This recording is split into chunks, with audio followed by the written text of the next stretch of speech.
Shalom,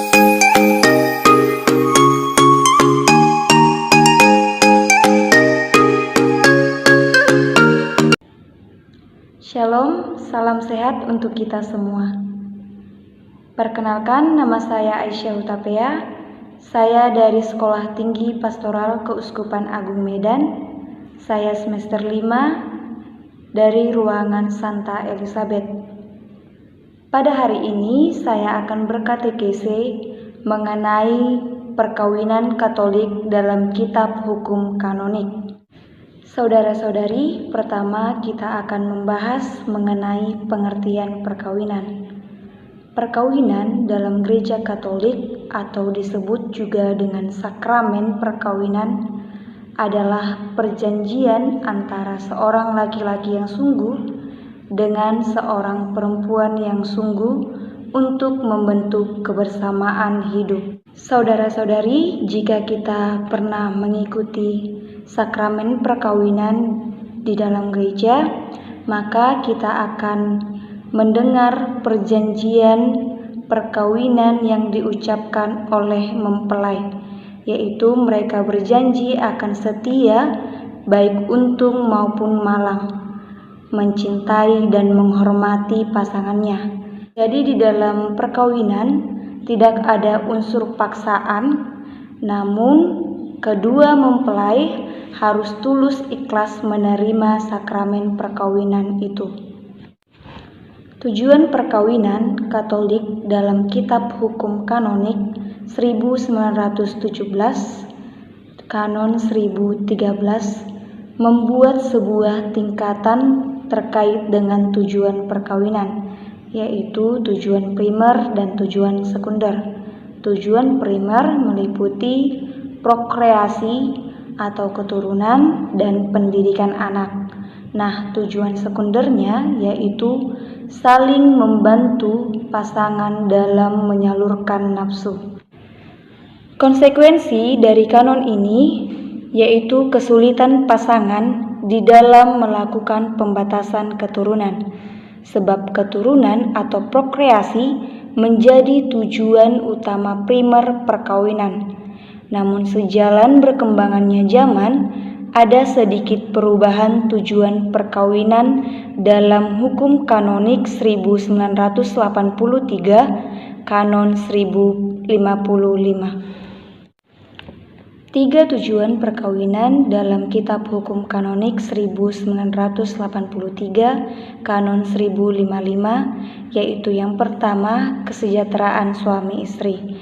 Dalam keluarga harus terpenuhilah kebutuhan di dalam keluarga, maka disebut sejahtera.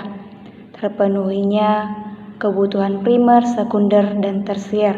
Nah, yang kedua yaitu prokreasi atau keturunan. Yang ketiga yaitu pendidikan anak. Orang tua harus pandai dalam mendidik anaknya dalam menumbuhkan imannya. Konsekuensi dari kanon ini memberikan peluang kepada pasangan untuk melakukan pembatasan keturunan sejauh suami istri membutuhkannya. Nah, saudara-saudari, adapun landasan kitab suci dari tujuan perkawinan tentang prokreasi dapat kita lihat dalam kitab Kejadian bab 1 ayat 22. Demikianlah isinya. Lalu Tuhan berfirman, beranak cuculah dan bertambah banyaklah untuk memenuhi bumi di mana kita berpijak. Saudara-saudari, adapun karakteristik atau sifat perkawinan Katolik dalam Kanon 1056, yaitu yang pertama unitas. Dasar biblisnya kita dapat lihat Kejadian bab 2 ayat 24. Yang isinya, sebab itu seorang laki-laki akan meninggalkan ayahnya dan ibunya dan bersatu dengan istrinya, sehingga keduanya menjadi satu daging. Yang kedua yaitu indisolubilitas atau tidak dapat diceraikan. Dasar biblisnya kita dapat lihat Matius bab 19 ayat 6. Demikianlah mereka bukan lagi dua, melainkan satu. Karena itu, apa yang telah disatukan oleh Allah tidak boleh dipisahkan atau diceraikan oleh manusia. Nah, ini menjadi perintah dari Tuhan sendiri bahwa perkawinan Katolik yang sudah sah dan dilanjutkan dengan konsumatum, dilanjutkan dengan hubungan suami istri, tidak dapat dipisahkan oleh kuasa manusiawi, kecuali oleh kematian. Yang ketiga yaitu monogami, atau hanya satu pasang. Kita dapat melihat Kanon 1055. Dalam Kanon 1055 terkait dengan sifat hakiki perkawinan, yakni bahwa perkawinan bersifat monogami, hanya satu pasang saja. Pasangan yang akan menikah secara gerejani, mereka tidak boleh menikah poligami ataupun poliandri. Mereka hanya bisa menikah secara monogami saja, hanya satu pasang. Saudara-saudari, inilah secara singkat terkait dengan perkawinan Katolik, terkait dengan pengertian perkawinan, tujuan perkawinan, dan juga sifat atau hakikat dari perkawinan Katolik. Semoga pasangan-pasangan yang akan menikah sungguh dapat memahami dan juga menghidupi tujuan sifat perkawinan Katolik secara lebih baik hari demi hari.